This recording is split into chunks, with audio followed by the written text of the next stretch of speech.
In this video, I'm going to give you a very quick tutorial on how to remove rust from metal. In my case, I'm going to be removing rust from a windmill prop and a few hand tools. The first thing I did was buy a plastic container that would allow me to fully submerge the windmill head. You can buy these little kiddie pools at any Walmart for around 10 or 12 bucks. Next, I started adding in the white vinegar. The vinegar is a mild acid, so it gets in there and just slightly chews up the rust. And since I was already de-rusting this, I decided to grab a few of my dad's tools out of his toolbox and throw them in as well.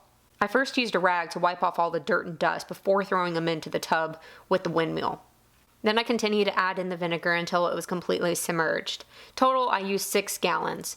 Next, I added in the salt. Now the salt will increase the acidity of the vinegar, so it'll eat away at the rust even quicker than vinegar all by itself. You need roughly 1 cup of salt per gallon of vinegar. And for the salt, I just use iodized salt. Once I had all the salt poured in, I gave the water a little bit of a stir just to help dissolve it a little bit quicker. And then I just let it sit.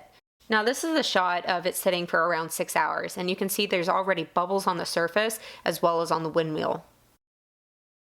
I was on kind of a short timeline, so I was only able to let it sit for around 28 hours. But the longer you can let it sit, the easier the rust will be to remove. I used a steel brush with some gloves on in order to just come back and give it a light scrubbing. Then I used a paper towel to wipe away the grime. And I was actually really impressed with the way that it came out, even though it didn't sit in the tub for that long. Then here's a few shots of me cleaning some of the hand tools.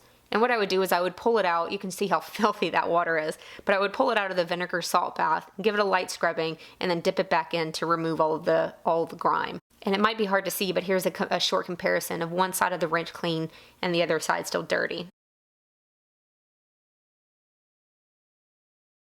Okay, now you need to neutralize the acidity on the surface of the metal. And to do this, I filled up a tub with water and baking soda. You want roughly 1 cup of baking soda per gallon of water. And you want to let it sit in this mixture for around 10 minutes to completely kill the vinegar effect. Since the prop is a little bit too big to be fully submerged, I rotated it after 10 minutes and let the other side sit for another 10.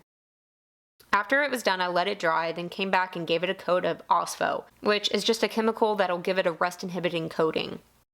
After letting this coating dry, then it was time to actually give it a coat of paint. If you were interested in seeing the final windmill prop on its base, then I have left you a link to that video in the description.